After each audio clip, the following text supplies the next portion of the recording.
How do I use Disney Plus affiliate program to earn money? So the first thing that you need to do is get into any sort of browser. Let's open my Google, and in here search for a Disney Plus affiliate program, and this is the first link that you want to tap into. Tap on it and open it. So after doing that, there will be the option of become a partner. Tap on that one, then tap on continue. Then from here, what you're going to do is tap on sign up. Then from here, what you're going to do is scroll all the way down and read all of the terms and condition of Disney Plus. Here you can see these are all of the terms and condition of Disney Plus. So scroll all the way through down, and in here tap on I have read and accepted Disney Plus partner programs offer, then tap on continue. So after doing that, what you're going to do is either sign up with your email address or any of those platforms if you want, and after signing up, all of your information will be sent to Disney Plus employees, and in there they will be reviewing all of your information,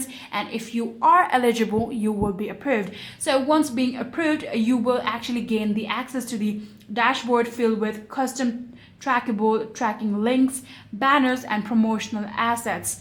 So how are you going to earn from this is actually you embed these links naturally inside a relevant content like your movie reviews or watch list recommendations. So when a user clicks into the link and signs up for a qualified subscription, you actually earn a flat bounty commission per acquisitions. So this is how you will be able to use the Disney Plus affiliate program in order to earn money. So yeah, that is it. I hope this video was helpful to you guys.